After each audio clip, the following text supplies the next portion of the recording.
gotten past all of the richer parts of Measure for Measure, and now we just get the moving parts of the play. We should move very swiftly.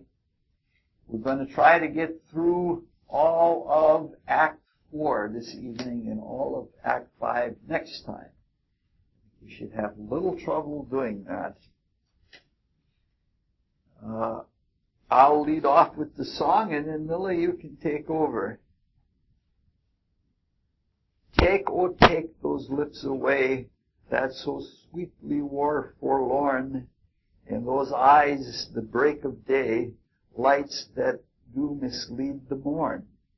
But my kisses bring again, seals of love, but sealed in vain, sealed in vain.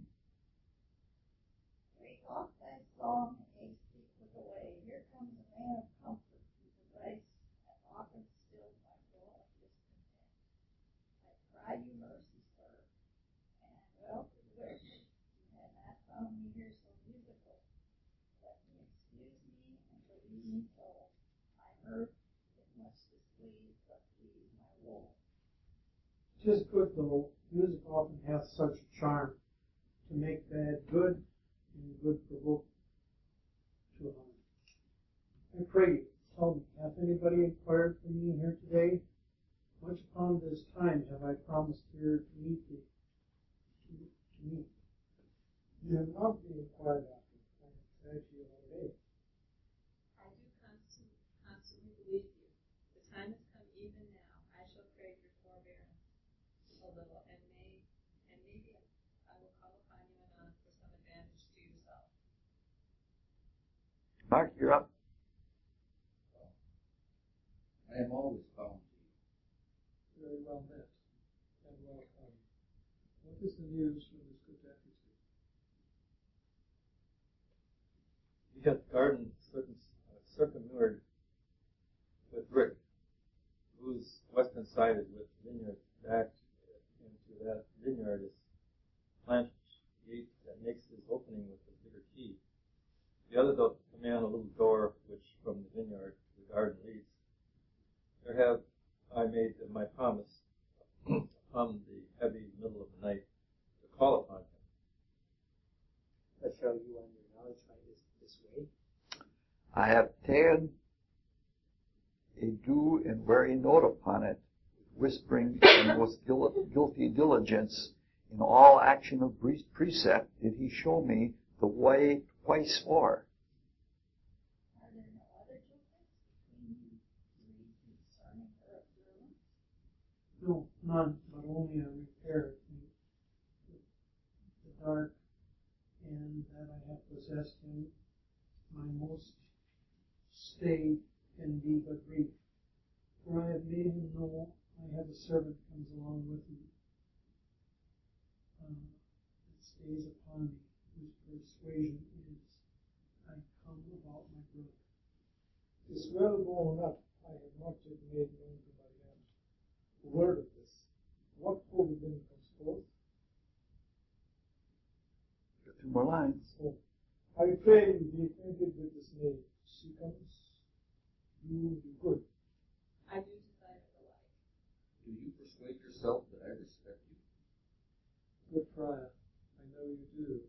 It's a thank Take goodness, your companion by the hand, with who has a story ready for your ear. I shall attend your leisure, but make haste. The vaporous night approaches. Will it please you walk aside? O place in greatness, millions of false eyes are stuck upon thee. Volumes of report run with these false and most contrarious quests upon thy doings. 1,000 escapes of wit make thee the father of their idle dreams and rack thee in their fancies. Well, no, I got a line here yet. Welcome. How agreed? She'll take the enterprise upon her father if you advise it. It is not my consent, but my entreaty to. We will have you to say when you depart from him, but soft and low. Remember, now my brother. Fear me not. Nor, gentle daughter, fear you not at all. He is your husband on a good bring you thus together, 'tis no sin. Sit that the justice of your title to him, though flourish the deceit. Come, let us go. Our corn is to reap. Our corn is to reap, for yet our tithe is to sow. Well, I guess if I had this to do over again, I would place more attention on the Duke, because he continues to show himself as an extremely liberal and tolerant man that seems to understand all of human needs, and he doesn't frown even on the music or on any of the habits and activities of the low lives. This is a really good and positive character.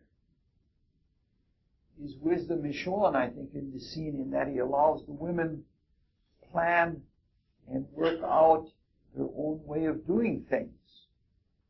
He doesn't have to call all the shots. He doesn't have to supervise everything. He respects and he has confidence in people. This is what is necessary if you're going to be a real leader or a real ruler, is you have to have confidence in people that they can do things and not put all the weight on yourself. There's one thing in the scene that puzzles me, and it's just a little passing thing, and that's in the very last speech. That is why betrothal should be legally binding. Because if the betrothal to a marriage is legally binding, why even have the marriage? You know, we don't see much of it nowadays. I can remember from my childhood yet that there used to be breach of promise suits when people were betrothed and didn't follow through, but you don't hear of that anymore. I think it comes from a different time. I think that it's almost based on spiritual concept that the betrothal is the word, and then the physical deed follows after the word has ripened. Almost like St. John's Gospel, where in the beginning is the word, and then out of the word all the physical things come afterwards. It could be something else, because there are always questions about when things start. Like, for example, if you're doing the horoscope of an automobile, do you do the horoscope when the automobile comes off the assembly line and starts up for itself? Or do you take the horoscope of an automobile when the first two parts are put together? There are different philosophies on that, because the Babylonians, for example, did much more with prenatal astrology than they did with birth astrology. They did both, but they did more than we ever do now. I don't know how they got the prenatal time. They must have been snooping around a lot of bedrooms. But you see, that's the whole idea, the intent and then the fulfillment of the intent. And I don't know, I don't have a final thought about that. And if any of you have some ideas or run into anything anywhere, please bring it up to me. All right, let's go through the next scene. We're going to go along real fast here, at least for a while. I believe are you up, Millie? Who's up? I was last. Oh, okay. Come hither, sir. Can you cut off the man's head? If the man be a bachelor, sir, I can, but if he be a married man, he's his wife's head, and I can never cut off a woman's head.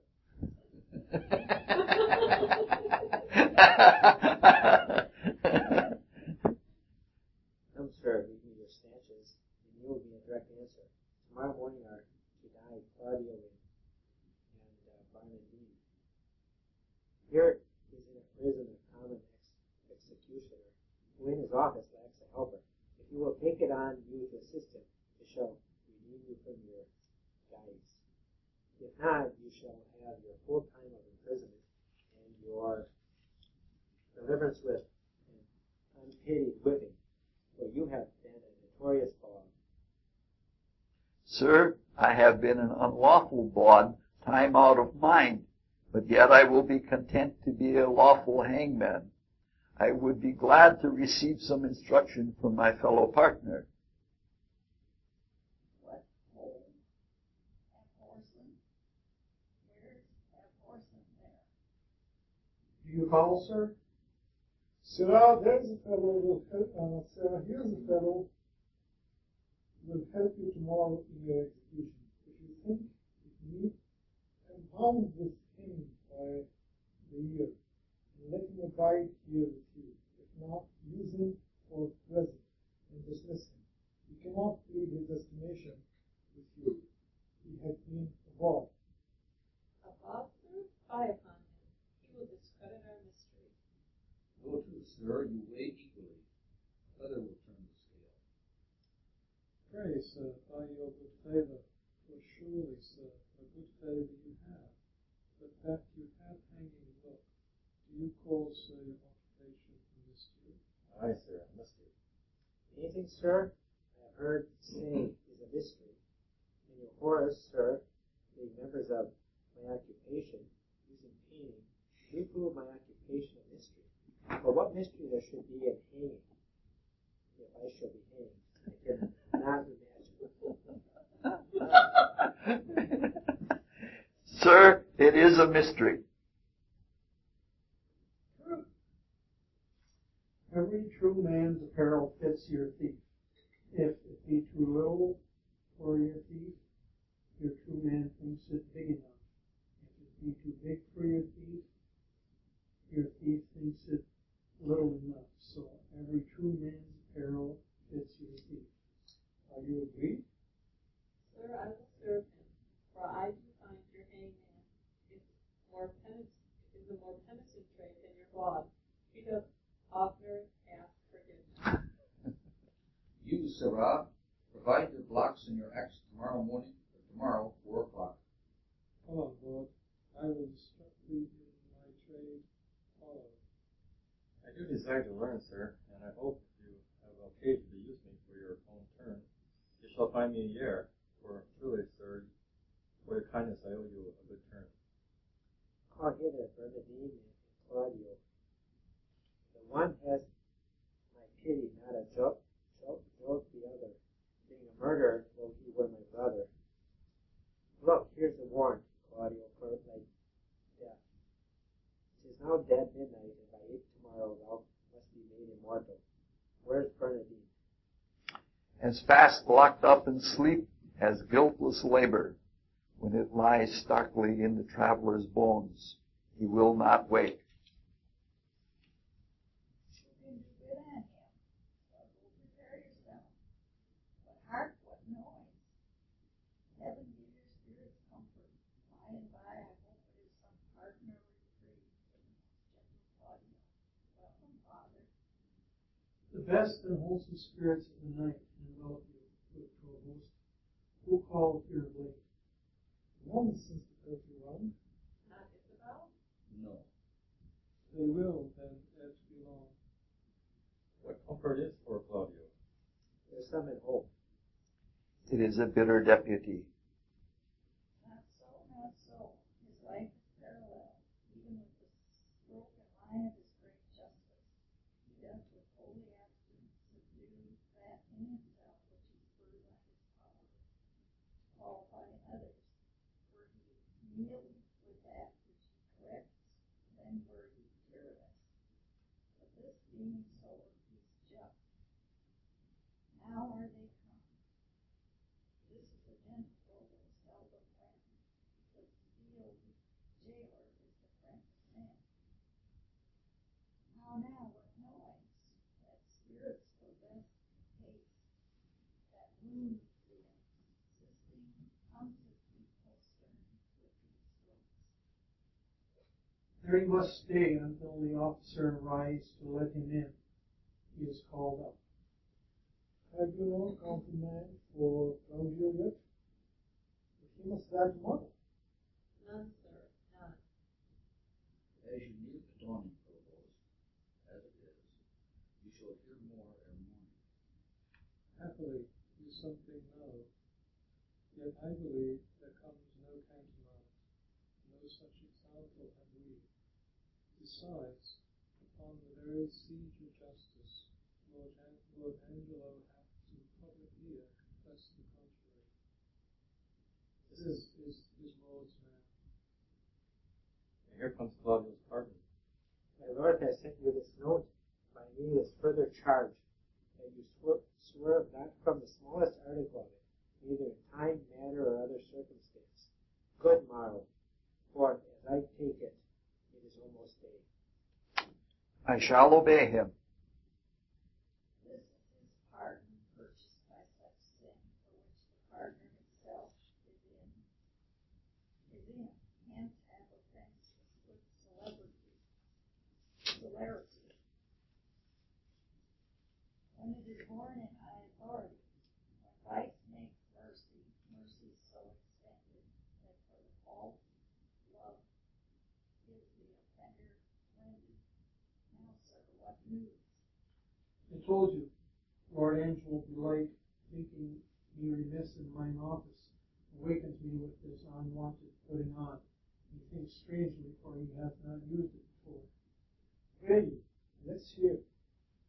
Whatsoever you may hear to the contrary, let Claudio be executed by 4 of the clock, and in the afternoon, Bernardine. For my better satisfaction, let me have Claudio's head sent me by 5. Let this be duly performed with a thought that more depends on it than we must yet deliver. Thus fail not to do your office, as you will answer it at your peril. What say you to this, sir? What is that Barnardine who is to be executed in the afternoon? A Bohemian born, but here nursed up and bred, one that is a prisoner 9 years old.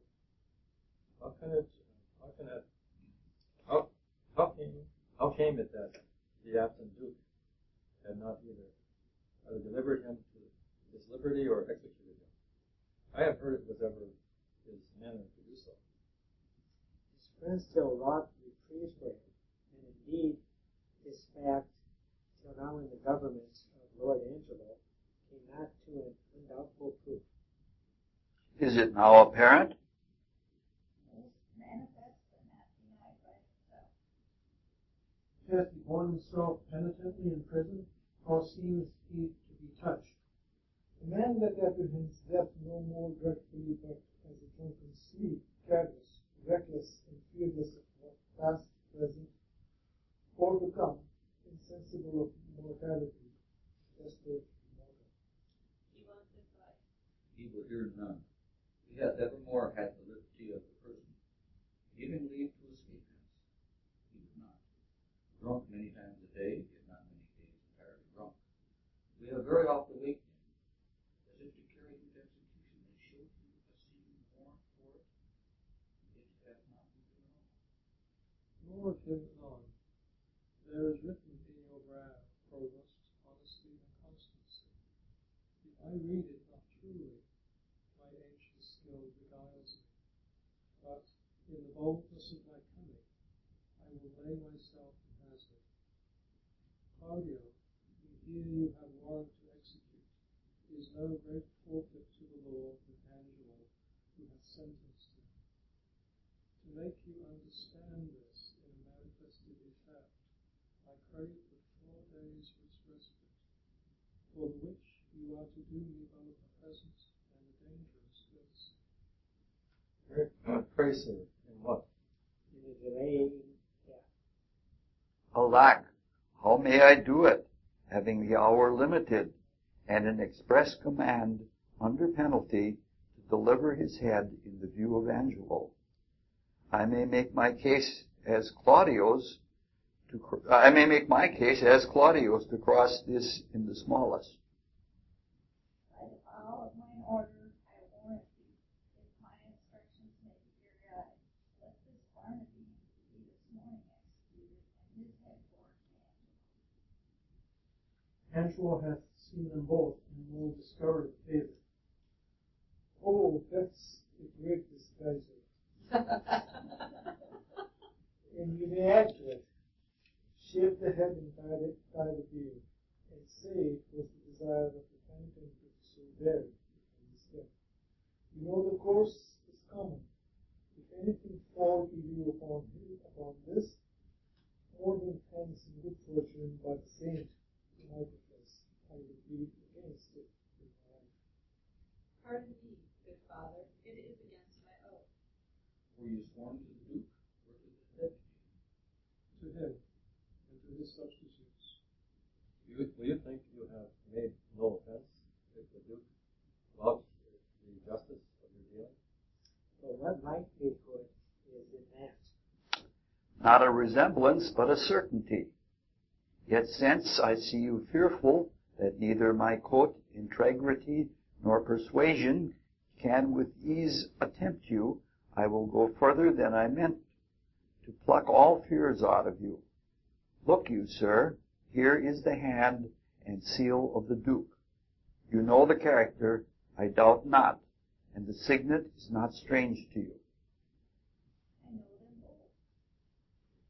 The contents of this is the return of the Duke. You shall anon overread it at your pleasure, for you shall find within these 2 days he will be here. This is a thing that Angelo knows not, for he this very day receives letters of strange tenor, perchance of the Duke's death, perchance entering into some monastery, but by chance nothing of what is writ. Look, the unfolding star calls up the shepherd. Put not yourself into amazement how these things should be. How difficult these are, but easy when they are known. Call your executioner, and off with Bernardine's head. I will give him a present shrift, and advise him for the better place. You are amazed, but this shall absolutely resolve you. Come away. It is almost clear dawn. We're going to have one very teeny tiny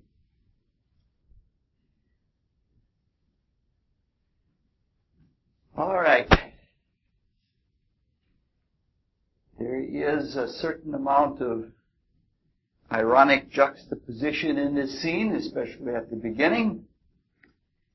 It is especially funny when the executioner is offended at having a bawd or a pimp as an assistant, as though it were a defilement to his trade.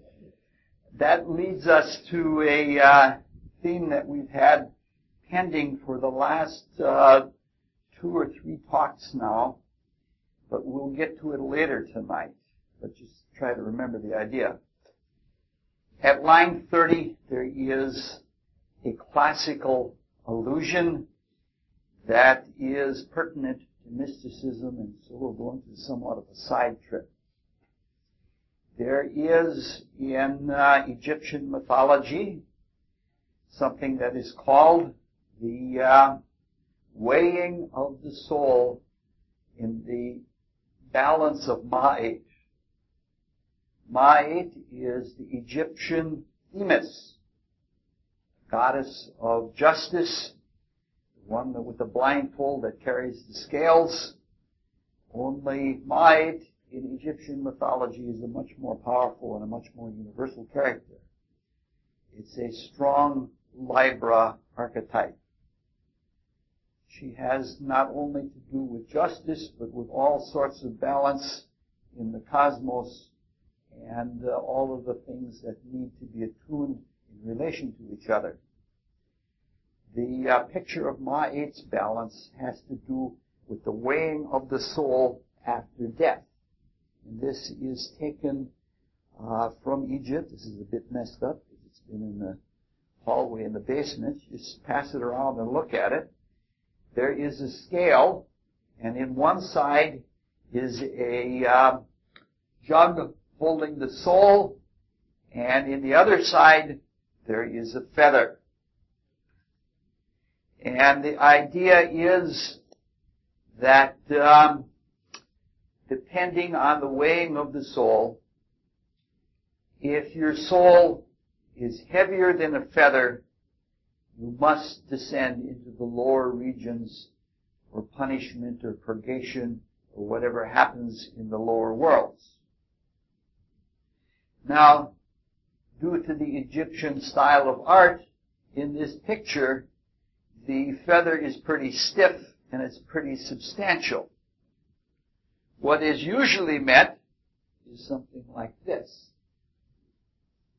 Fluff. That can stay up almost infinitely. That's from my garden. Milkweeds. I grow them every year for the, that one's pretty heavy. It's like what's even better are the dandelion parachutes. They're very light like that.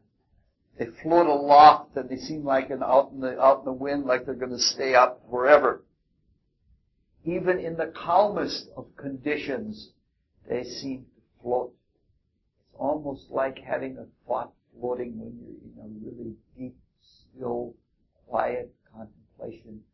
A thought just seems to hang there, and that's the way it is. The soul, or soul stuff, which is not to be confounded with our selfhood, our spiritual identity, has always, even before the time of the Egyptians, been symbolized by a feather, or by fluff. Soul, in this sense of the word, means that which is between spirit and matter. There is substance, but it is not gross substance. Some of it is not even subject to the laws of nature operative in the physical world. So in terms of mysticism, all of these ideas about the soul are true, especially as found by modern seers. We have higher vehicles, and those vehicles relate to other worlds. And a lot of them don't even relate to the laws of this world, but to the laws of higher worlds. For example, the laws of thought are altogether different than the laws of desire. And the laws of desire are altogether different from the laws of the physical world. These higher worlds interpenetrate and are suspended, or we are suspended within them. We have an etheric vital body, and it brings life and support to our dense physical body. The etheric vital body is composed of 4 ethers. Those 4 ethers are the higher part of the physical world. The chemical region has the solids, liquids, and gases, but there are 4 states of this world that go beyond the chemical region. Now, the ethers in the vital body or etheric body are often in different mystery schools named according to their function.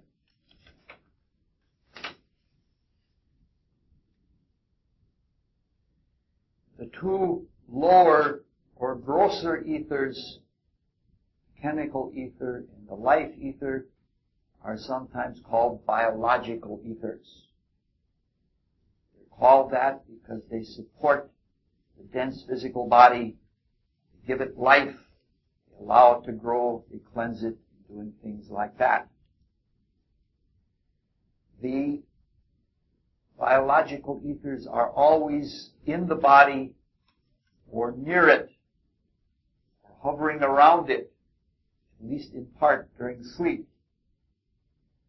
Even after death, they hang around the dense physical body and can be seen as ghosts or specters or things like that. You can see them in graveyards. That is, unless the body is cremated and disintegrated. The 2 higher ethers are called soul ethers. They are the light ether and the reflecting ether. This is because they are associated with the higher vehicles and with the spirit itself. In our being, the soul ethers have to do with higher faculties, such as perception, conveying motivation into the physical body through the blood and through the nervous fluid, by helping to bring thought to completion in the etheric and the physical brain, and by being a source of a perfect memory. The two higher ethers, or the soul ethers, can be detached from the lower ethers by certain kinds of spiritual exercises, and with them, with the consciousness transplanted into the higher ethers and not in the physical body, one can take soul trips, take flights into inner space. Now, the biological ethers are limited. The archetype of our dense physical body allows only so much chemical ether. Yes, we can put on weight, but there's a limit. And the same thing is true of the life ether. I drink a lot of fresh vegetable juice, and I get plenty of life ether, but there's only so much that you can get. And after a point, it's wasted after that. The soul ethers are unlimited. We can get more and more soul in an unlimited way.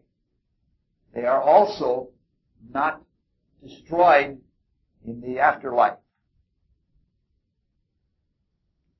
Thus, by perception, especially if we look for the good, if we look for the beautiful, if we look for the true, and see things as they are, we attract more of the light ether to us. If we in spirit urge ourselves to do more selfless deeds, those urgings, when followed through on, attract more of the light ether. If we live lives of service, we're literally building soul into our bodies. If we do creative and original thinking, which is not an easy thing to do, to think thoughts that nobody has ever thought before is not an easy thing to do. But if we do that, we're attracting reflecting ether. And if we remember things, and our remembrance is total, such that we understand even the moods and attitudes that were in our experiences, so that they're cleansed out of our higher nature, we attract even more of the reflecting ether to us. This is living a soulful life. And if we persist in these kinds of activities, we get a thicker and richer etheric body. With that soul body, our consciousness is more clear. It's more substantial. Our intuition is much improved because we have the soul material on which the intuition can strike. And it shows in our entire character.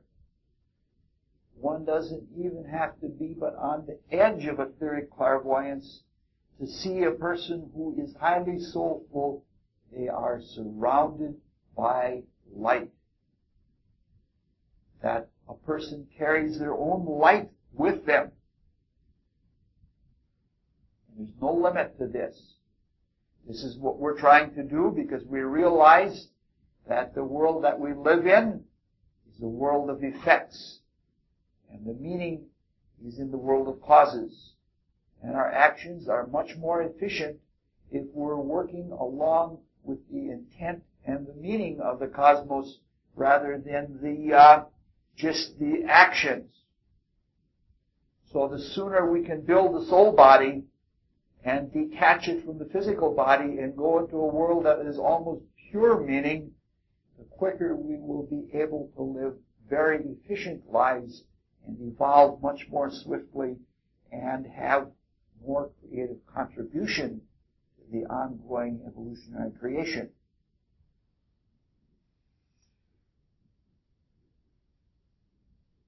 We said just a few minutes ago that even the higher ethers are part of the physical world. And as a consequence, they are subject to the laws of nature that work in the physical world. And this has been proven, because even light itself is bent by a very dense object gravitationally pulling and bending the light. This was proven in 1922 during an eclipse. It was the proof of Einstein's idea that light gets bent by gravity. Nonetheless, the higher ethers, because of their association with the higher vehicles and with the spirit itself, do tend toward levity. And they're not as subject to gravity as the grosser things are. Now, the difference in some things is very, very slight and very, very subtle, but in many things in life, everything is very close, and it takes just a little bit more to win, or a little bit more to succeed, or a little bit more to avert some kind of catastrophe. So things are subtle but critical. For this reason, holy people often go to mountaintops, and they go there for several reasons in this. One of them being that they're not so subject to gross bad thoughts, which are heavier in nature and that sink to low-lying areas, kinds of things that cause Matt's balance or Ma'it's balance to tilt. People who live lives that are gross and carnal and are attracted to earthy things are attracted by gravity as well as desire to the earth. Such an individual can become earthbound, just as one who fails when the soul is heavier than a feather. And there are cases of that. There are some cases of earthbound people in some societies, like among some Native Americans. They wanted to stay here. And they would even do things like charge objects with their personal etheric stuff. And then they would be buried with that stuff so that later on, when they were out of the body, they could come back and they could draw that energy to do what they wanted to do from the other side. So this is what is being alluded to when they're talking about feather and the scale. It's talking about the weighing of the soul. There's another matter that has some little bit of relevance to us, and we're going to touch on it, but not go into it right now. Later on, we'll go into it. The executioner, Abhorsen, refers to the mystery of his trade. Tradesmen often exaggerate and romanticize their work as being mysterious. I remember one tradesman, he had been a tradesman all of his life, and then he retired, and he was a gardener, and he was taking care of some fancy roses, and he was making a compost, special compost for them, and this little old lady comes by, and he's real mysterious with her, and he says, I'm going to make these roses bloom like they've never bloomed before because I've got a secret. And she says, oh yes, what's that secret? And he starts telling her about the compost he's going to make and all of that. She laughs and says, oh, everybody knows that. And it was as if a bee had stung him because he had all of that that self-righteous pride in his mystery. This is part of what's in Shakespeare's mind when he's in the jousting back and forth between the bawd and the executioner. But anyone who is familiar with Masonry can tell you that any guild was also a craft in soul building. That parallel to what you were learning as an art or as a craft or as an ability, part of the initiatory work into that was an initiation into soul culture. And that was the mystery part of it. The trade was used as an analogy and as a vehicle for soul growth. Because tradespeople, especially if they were associated with Masonry, turned out to be much improved human beings. This is another one of those cases where there are fantastical characters dealing with things that are indeed very mysterious. And there may well be something more than just parody of the fact that they're characters. There may be things encoded in there, but I don't know how to pull out the encoded things. But that's just the kind of place that you'd look for it. On page 73, line 177, there is a very beautiful line, which got a good laugh this time around. It says, "O death's a great disguiser." Now, if you're not really materialistic, and if when you talk to someone, when you're looking at them, you're not addressing your conversation to the body, you're addressing it to the consciousness within. When you're talking to your friends, you're talking soul to soul. And you recognize that that soul vivifies the body. So, if you see someone, for example, that you have been close with, and that you have shared things of the soul with, and then you go to a funeral or something like that, and it's open casket, it only takes one glimpse, and you realize that isn't my friend. You see it, it's obvious that it isn't your friend. The body resembles the body of their friend, but without the spirit being within that body, it's like it's a totally different being. It is like it is a thing. And Shakespeare's perfectly right in that, and the Duke turns out to be a pretty wise guy. On page 156, the Duke shows that he has even more skills with reading character. He alludes to the certainty of face reading. The idea is that the body is an expression of the spirit, and the body is an emanation of the spirit within it. And the spiritual character becomes manifest in form. We've looked at that idea before. We've looked at physiognomy and expression, so we'll just pass on it now. And that, you can't try to do everything over again and again. Let's start with the next scene. Who's up? I am as well acquainted here as I was in your house of profession. One would think it a mistress over in own house, for here be many of our old customers. First, here is young Master Rash.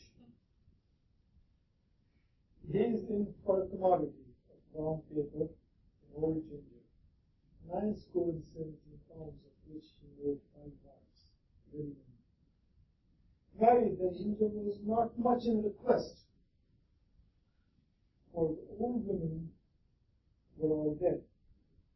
Then is there one Master Keepler, at the suit of Master Treefile and Treefile the Mercenary for some 4 suits of peach-colored satin, which now features in the desert.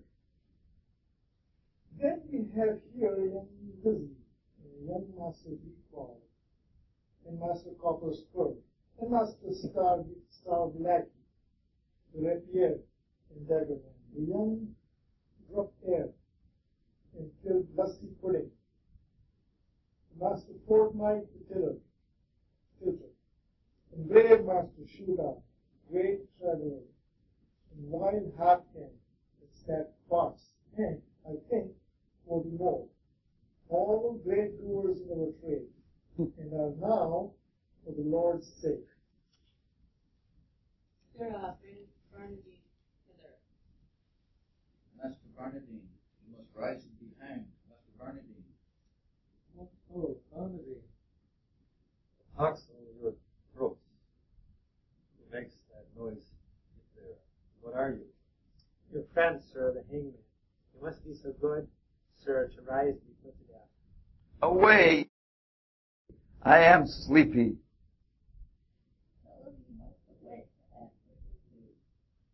Pray, Master Bernardine, wait till you are executed and sleep afterwards.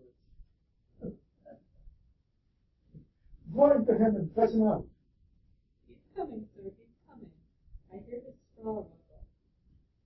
Is the axe upon the block, Sirrah? Very ready, sir. Oh no, a horseman. What's the news with you? Truly, sir, I would desire you to pass into your prayers, for, look you, the Lord's come. You rogue, I have been drinking all night, and I am not fitted for it.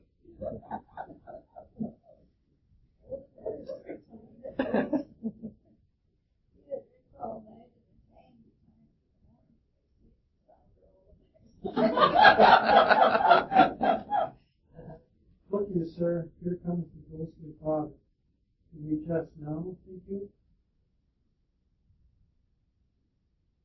Charge you. Sir, induced by my charity and hearing how hastily you are to depart, I am come to advise you, comfort you, and pray with you.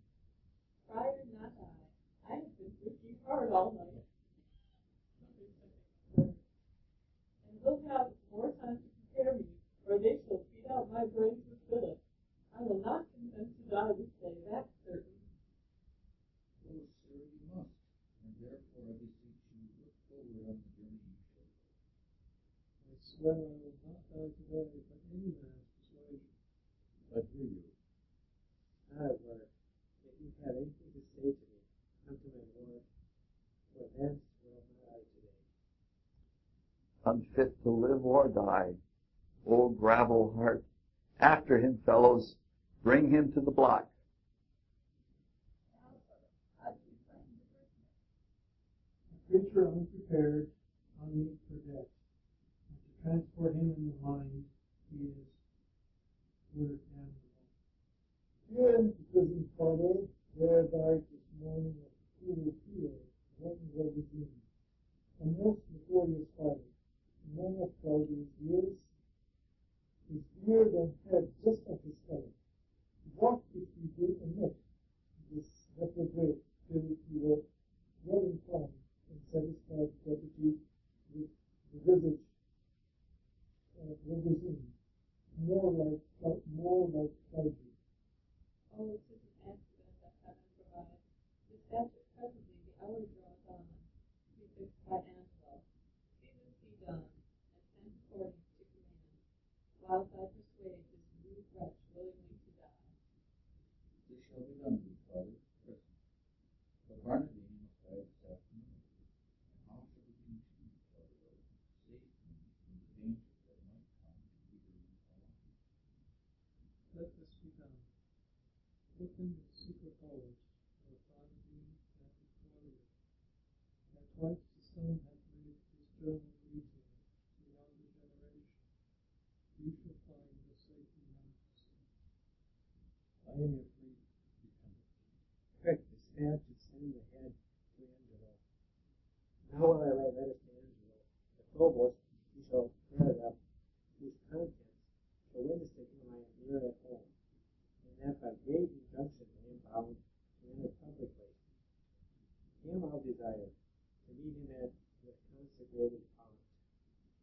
below the city, and from thence, by cold gradation, in a well-balanced form, we shall proceed with Angelo. Here is the head. I'll carry it myself.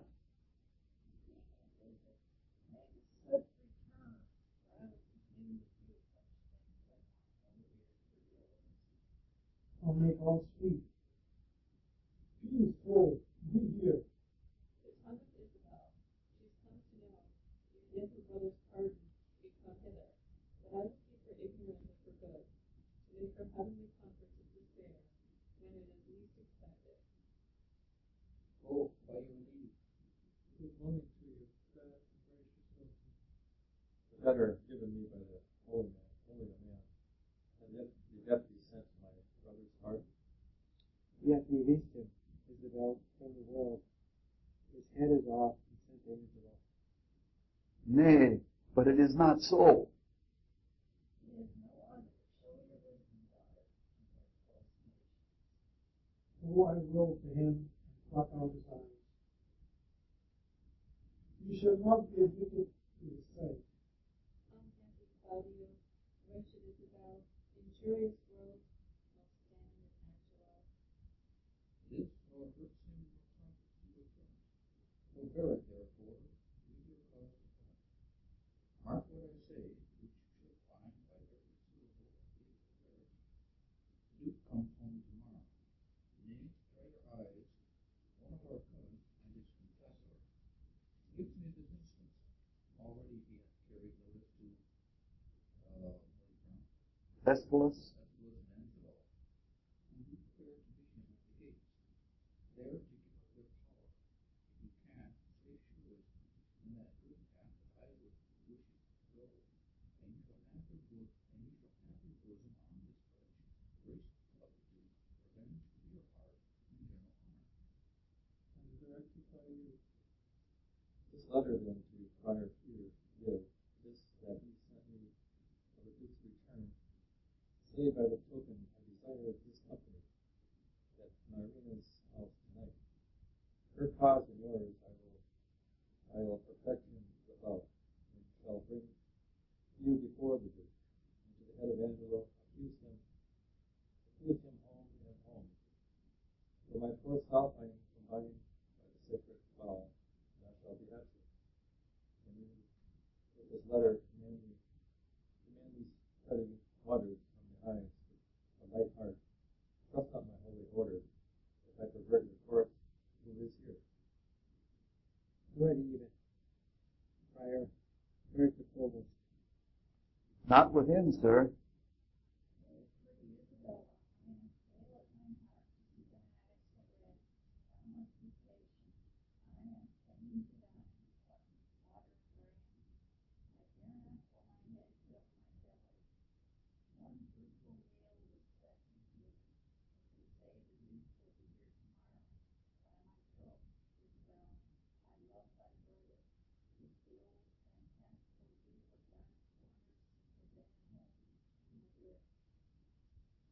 Sir, the Duke is a marvelous little beholding to your reports. But the best is, he lives not in them. Father, thou knowest not the Duke so well as I do. He is a better woman than thou dost seem for. His excellency. One will answer this one day, fare you well. Nay, tarry. I'll go on with thee. I can tell pretty tales to thee. You have told me too many of them already, so if they be true, if not true, one or another. I was once before him getting a lunch with child. Did you such a thing? Yes, Mary, I did, but I was fain to swear it. They would else have married me to the rotten meddler.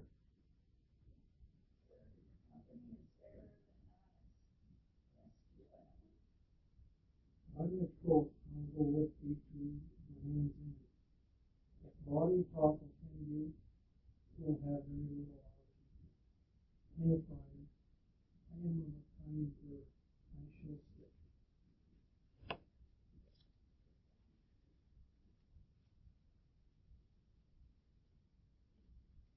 in the beginning there's a allusion to ginger in old women.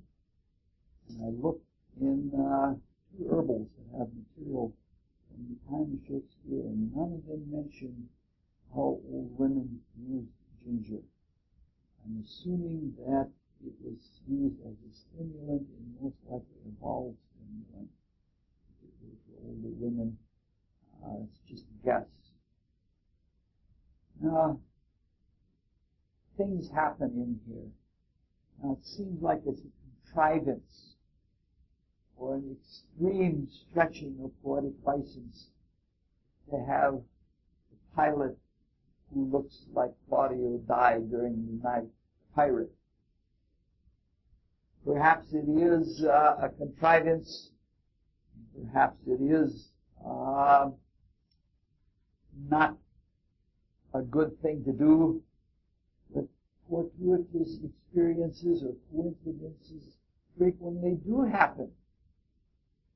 And they happen when we're most in touch with the cosmos.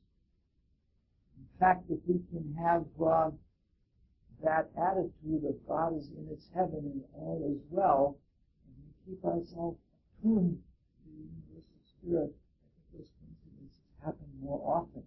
They happen just exactly when we need them.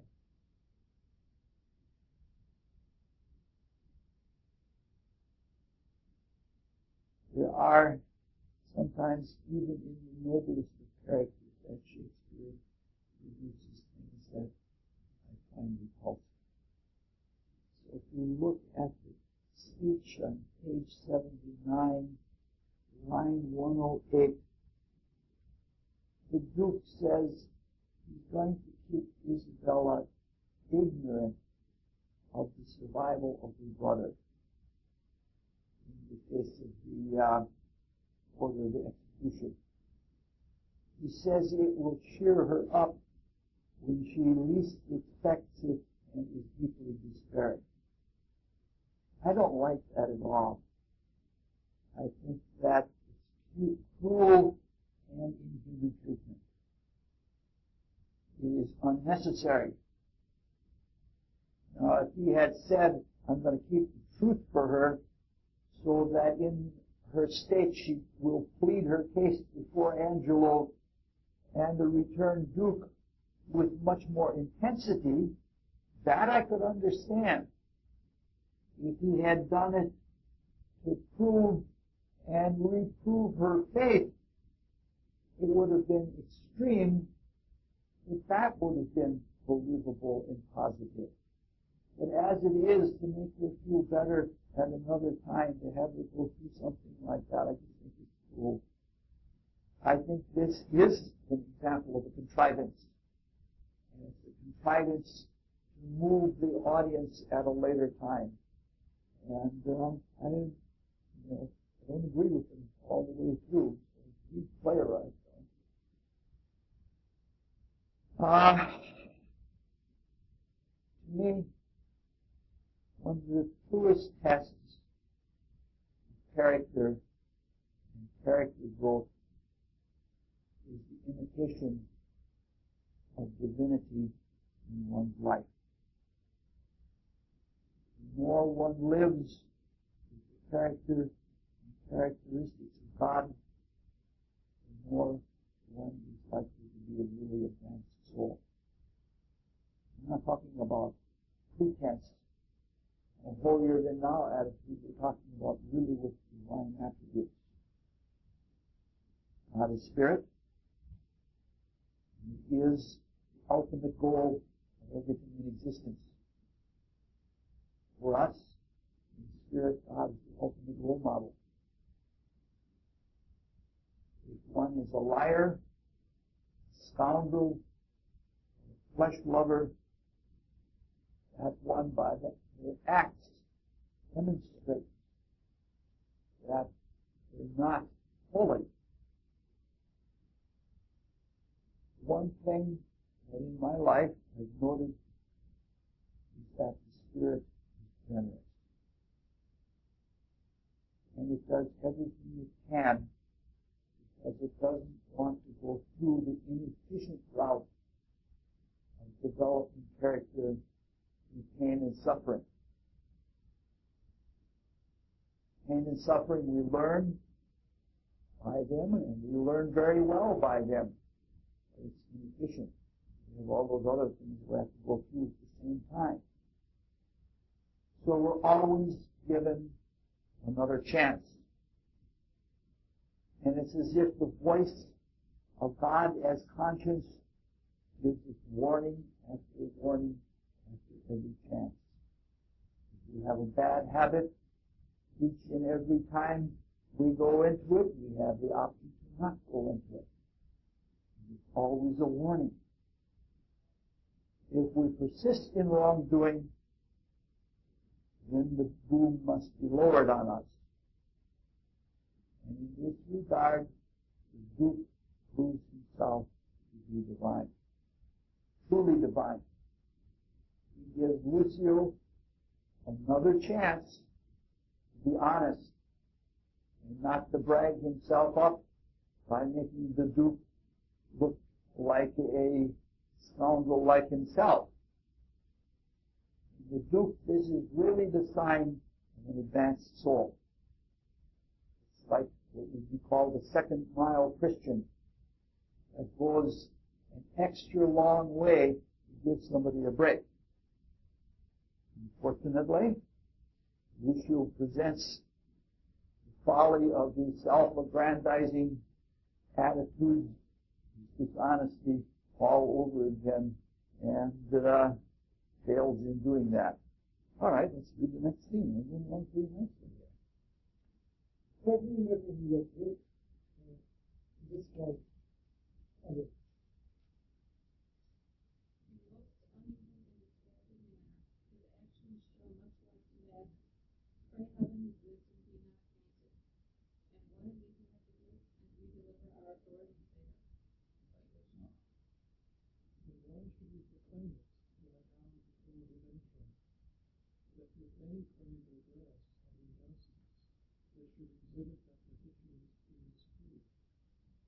He chose his reason for that, to have a dispatch of complaints, deliver us from the vices, hereafter which shall then have no power to stand against us. Well, I beseech you, and having proclaimed, Be kind, I am warm, all in your house. Give words to such men as sort of truth as I can need it. I shall, sir. Fare you well.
Basically, scene setter,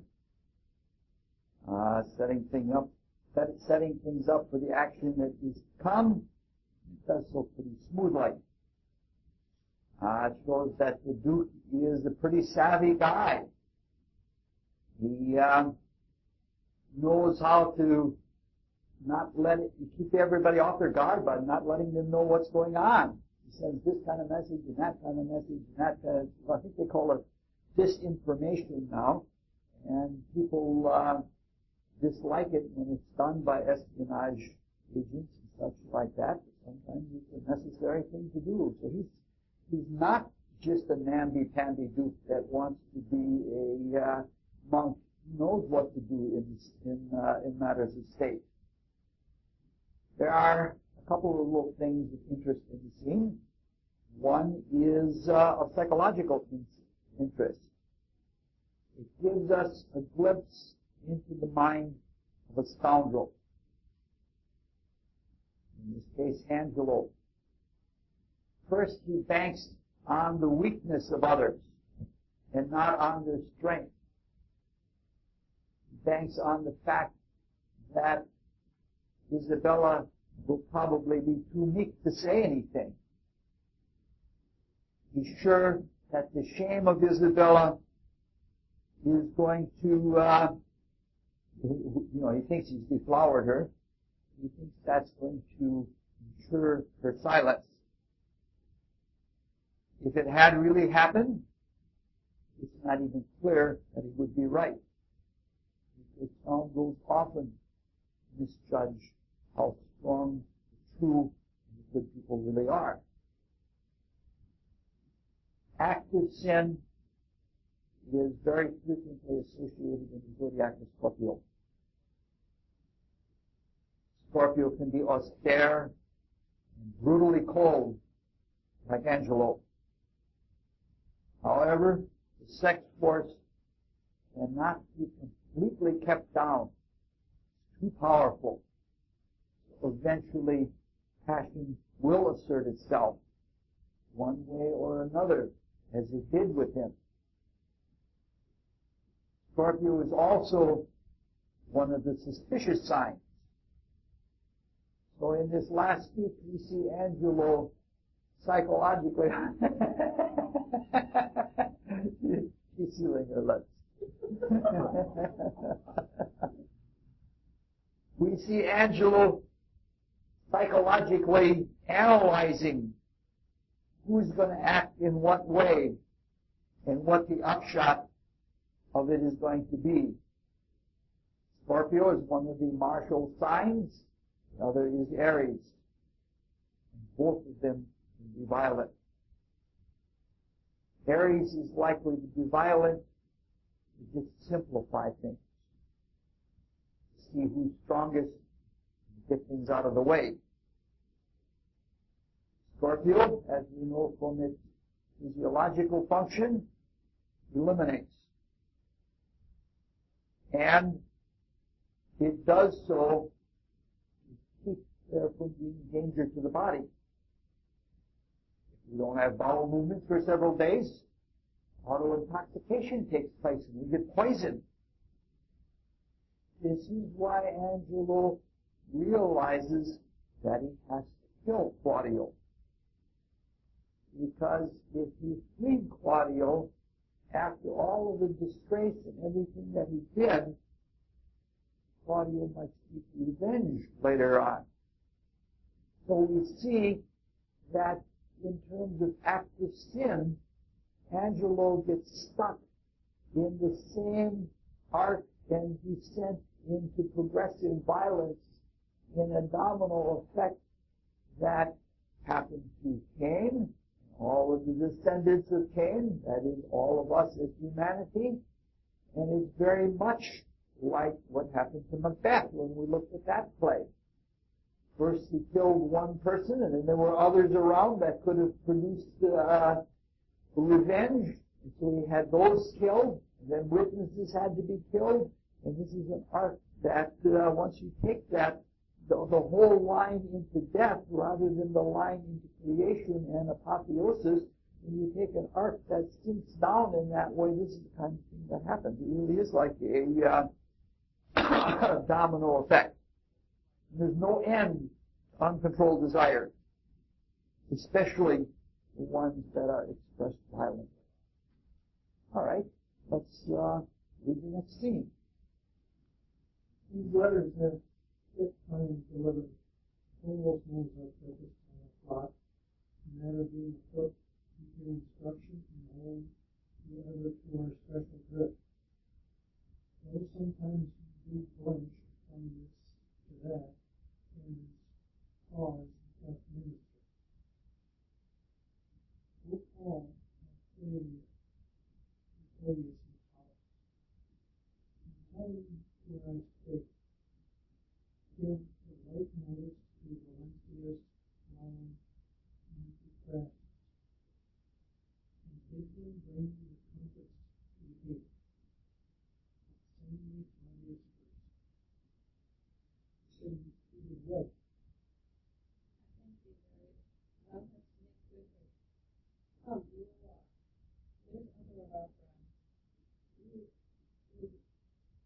The other effect will reappear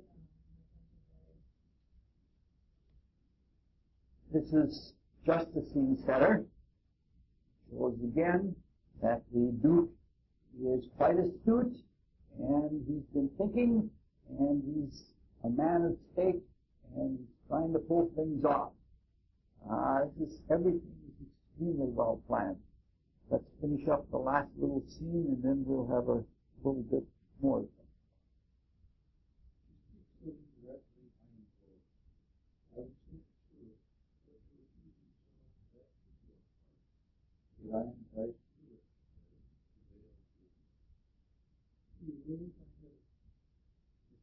Besides, tells me that if peradventure he speaks against me at Versailles, I should not think it strange.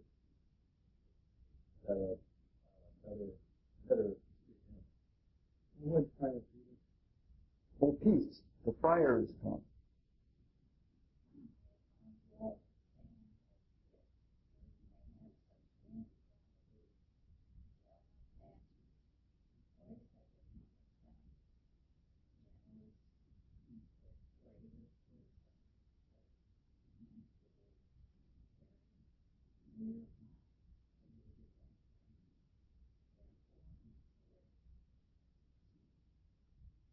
Again, we have just a very short scene setter, but not without providing us with still other information. Some of it psychologically interesting to us. In her face-off with Angelo, Isabella is very bold, she's very strong in her principles. But when we see her in this scene, she's faltering and uncertain. I don't know if I have any final answers about that, but let's try a little bit to figure that out. She seems to be a mystic at heart. She's a feeler, she's devotional. In her innocence, and purity, and sincerity, she can face anything, and she can speak in principle. That's what her intuition bids her to do. She is, we have called in times of Romeo and Juliet, a watery character, Catholic, mystic, as opposed to a more fiery, Freemasonic, cult type of temperament. When she needs to be indirect or oblique, that kind of cleverness, that kind of ratiocination,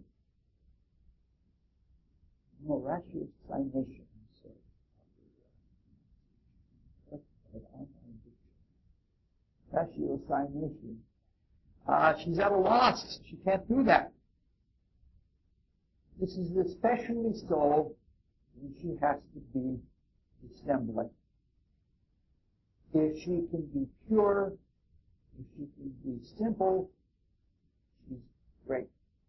If she has to be indirect and step outside of her puerile simplicity, she walks. So she is so extremely a child of water, she's completely out of place in matters of state. Now, that leaves us with one topic that has been hanging now for the last few sessions for this one. It's fortunate that we didn't cover them, not only because the talks would have been way too long, but in scenes 2 and 3 tonight, we got extra information about the matter. Talking about one of the main topics of the play itself, and that is the relationship between sex and death. Angelo is something like John Ashcroft. He believes in the maximum punishment by law and makes sure that it is administered and is something of a truth. Now, the statute in this dukedom of illicit sex, or sex outside of marriage, being a capital offense, it's not unusual. In fact, it's quite common. This is because the Catholic Church followed the Old Testament and the writings of Paul exactly in the matter. Paul is quite eloquent about it, and not necessarily pleasant, most especially in the epistle to the Romans, where he preached a doctrine about sexuality. And he was very, very strong about the idea that sin results in death. By sin, he meant volitional sex outside of procreation, illicit sex, or what some call fornication. In Act 4, you see that it is literally a capital crime. Crime of the loss of the head, either by decapitation or by strangulation and hanged. The head is what is killed. Not, this is a big issue, the difference between a head death versus a heart death. And different doctors have different views about it. So there are a lot of people who are brain dead who are not heart dead. And I don't think we have time to go into that tonight, but it's part of the issue. Now, many non-believers are skeptical about religion. They're very skeptical about Christianity because of this stance about sex and death. It is stated so strongly and vehemently in Christianity. Now, the thinking of non-believers, which I'm not trying to use in a disparaging sense, I'm trying to use it in the sense of people who are neutral, neither pro nor anti. So let's look at some of the questions and statements that a neutral individual like that would make, and in trying to answer them, try to come to an understanding of what's involved. One statement would be, sex is natural, and there would be no continuance of humanity without it. One question would be, how can something so pleasurable be bad? And the one that has many people shaking their heads, how can there possibly be a causal connection between sex and death? Science is changing the views on that a little bit because it's known, at least in mammals now, that the less that there is sexual intercourse in mammals, the longer that they live. We'll take a mysteries approach to this, very briefly touch on a few points of view. Some of them we've gone over before, but not quite in this way. And we'll try to address these questions and see what kind of answers we can come up with. I'm going to try and fly through this. It's going to be perhaps dangerously brief. And it will again be one of those mystical stories which you can take as a myth or as a fairy tale, and you can disbelieve if you like. It doesn't make any difference.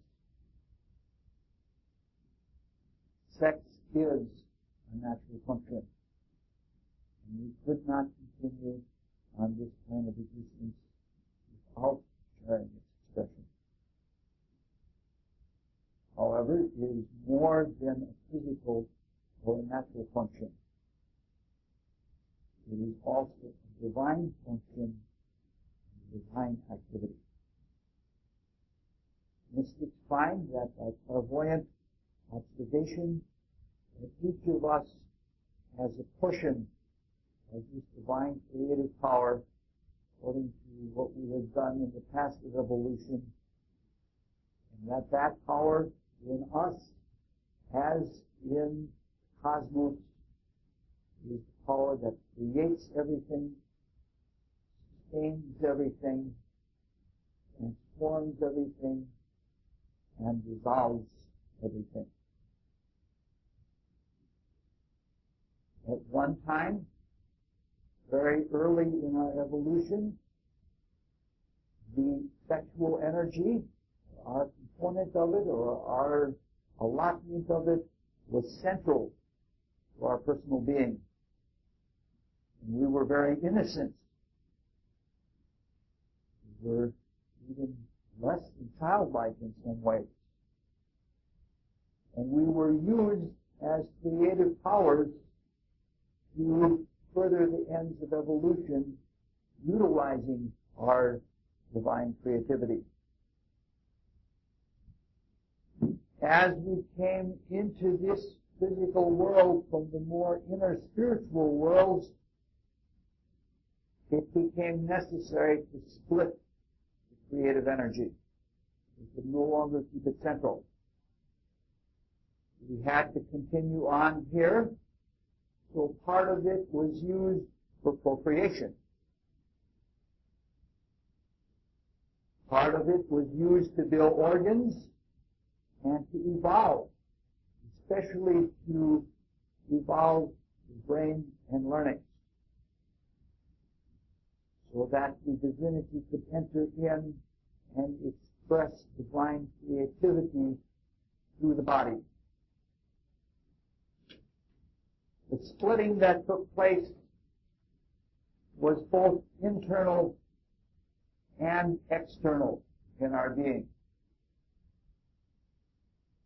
The external splitting was the splitting of the sexes. It was accomplished by, in some of the bodies, over many, many, many thousands of years, directing the energy in such a way that it created male bodies, and in others that it created female bodies. So creation could go on. You find that we're alternately born, sometimes as males, sometimes as females, so that we get experiences from both points of view. The internal split was into two different centers and a different direction of energy. One center is in the brain and in the voice box, the vehicle of creative expression. And the direction of the creative energy is upward and inward. The other center is at the base of the spine, the area of the genitals, and the sacrum. Still means that sacred name yet. And that direction of energy is downward and outward. This was done so by sending some of the energy downward and outward, we could continue to evolve, and by turning some of it upward and inward, we could evolve spiritually. And this was all natural and perfectly good. This is why both because there are, whenever there is duality, things become difficult. There's always a tendency of going one direction more than the other. As the story goes, as the myth goes, we were guided at one time in our procreative efforts so that we could procreate harmoniously. We were guided by the angels to procreate at times when our bodies, the offspring's bodies, would be born under harmonious astrological conditions.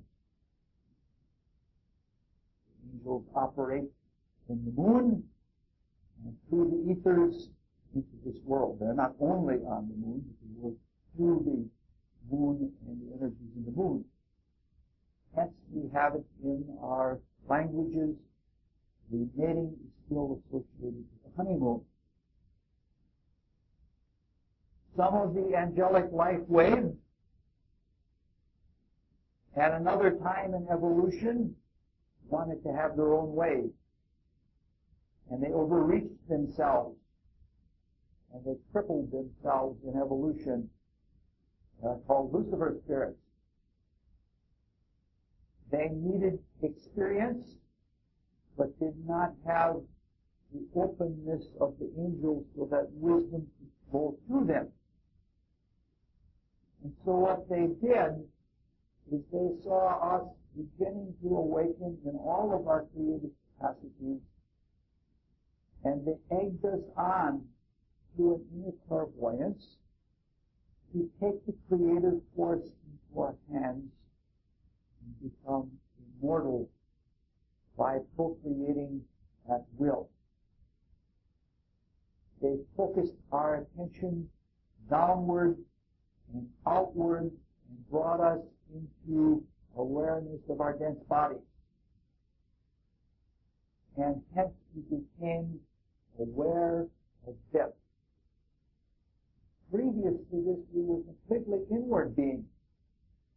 We were so inward that the only time that we knew in a physical sense that there was someone out there was in the extreme experience of sexuality. So as in the Bible, it says, Adam knew Eve, and she bore Seth. We knew each other's soul characteristics. There are people like that to this day that know the soul characteristics and don't know anything about the body. And so when our attention was pushed downward and outward, we became aware of the fact that our physical bodies died. Spirit bodies don't die. So even at this point already, there is a relationship between taking the divine energy and pushing it downward and outward and an awareness of depth. With that awareness, there was the potential of fear. And they played on that potential. And they promised us the ability to make bodies. They didn't lie, they only told part of the truth. They also brought us the awareness that all people have that push things downward and outward too much. Pleasure. They brought us the awareness of pleasure. And so consequently, under their lead, a certain amount of selfishness behind fear, and a certain amount of selfishness behind pleasurous indulgence, so that they appeal to our selfishness, and we plunged most of our attention downward and outward. And we lost the inner vision. We lost paradise. And we are now in a blind, materialistic exile from Eden. Once they had us in this position, they could manipulate us so that at the other center and direction, we learned that we could apply our newfound power in ways that we could satisfy a egoism and sort of a creative pride. We learned that with this energy, we could eliminate other beings as adharmonious to us. We could have them out of the picture for a while. And in this period of Lemuria, and later on in early Atlantis, people used this power in all kinds of horrendous black magic. So, the energy released without restraint and without forbearance whether it was used psychically or whether it was used physically, became the violence. In the duel that we know to this day that perverts the consciousness of humans into sex and violence. Extreme.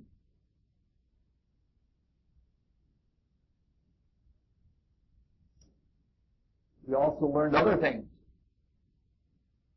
We learned to direct the creative force in our materialistic blindness into a cunning way of manipulating nature in technology.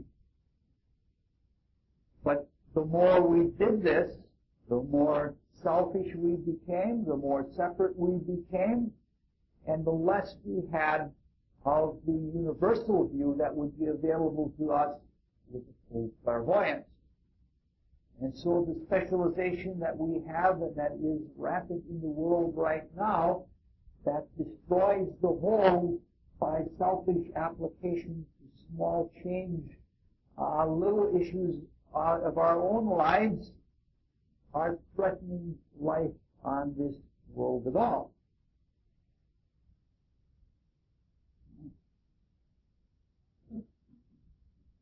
In all of this rash, unnatural expression, the Lucifers feed off of us. They get energy when we burst out in anger or even in some of our technical expression. And it experience in a form that they can use it, even though it's something that keeps us very backward in our development. All right, now these are what mystics claim, East and West, ancient and modern, claim is the nature of sexuality and what it is in our bodies. All of the history is not taught in all schools, but in most schools. So now let's look briefly at questions and statements in light of this information and see why the laws were the way they were. Sex is natural, and there would be no continuance of humanity on this plane without it. Certainly true. No question about that at all. However, when it is used of harmony from astrological law, if it is used in ignorance, it isn't going to produce something positive. And the consequences are going to be extended and exaggerated results of ignorance. The discord that results is the source of all of the unnecessary suffering. If we didn't have the attitudes that produce that discord, if we weren't all so high and mighty in our egoism and pride and vaingloriousness, we would probably have much less sickness and suffering. There would still be suffering that inherent in evolutionary adaptation to new conditions, but we wouldn't have all the unnecessary grief and woe that we have now. So this fearful and selfish attitude that is behind it, behind the sexual force, whether it is used sexually or whether it is used mentally, is what is called sin. Then we have the statement of how can something so pleasurable be bad? It can be bad if we sink ourselves so deeply into pleasure, so deeply that we lose insight and that we lose inner vision and that we lose unity, we run amok. That's how it's bad. I've seen it in my own life. I'm not trying to preach, like no sex or anything like that, but I can see in my own life that in circumstances where I have entered into pleasure for the sake of pleasure. It was blind. It led to all kinds of woes. Finally, how can there be the connection between sex and death? We can see now that the death of the body has been going on all along. In this world, everything has a beginning and an end. The attachment to the physical body has only come in our insecurity, in our fear, in our extremism.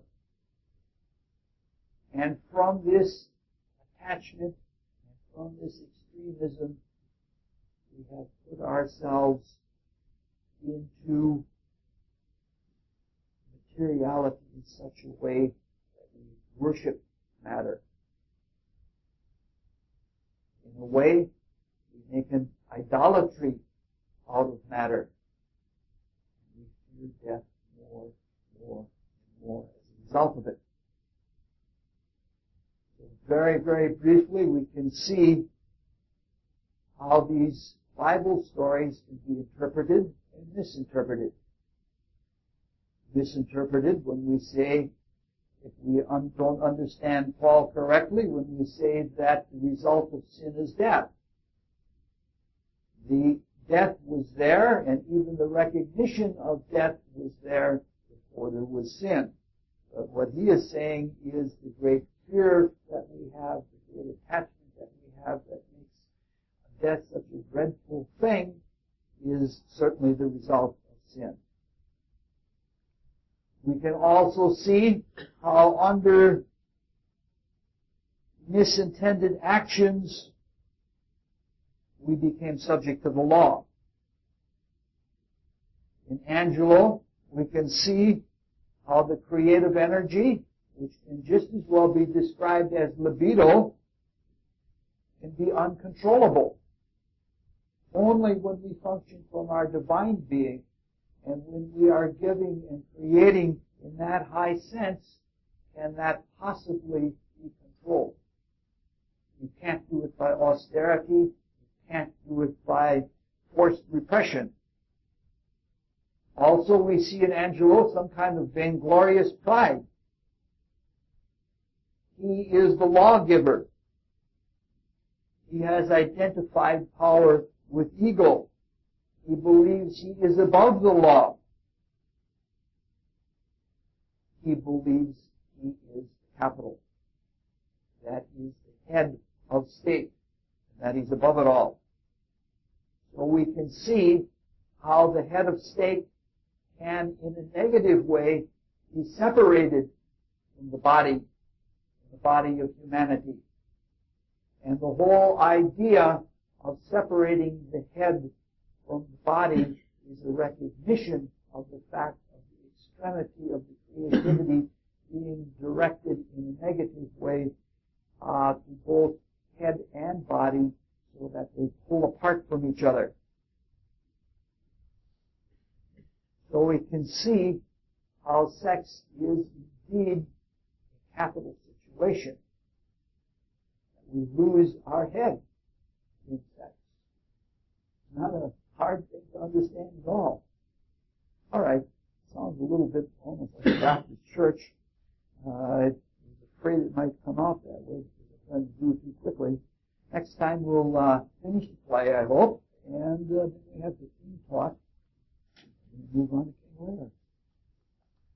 Thank you very much.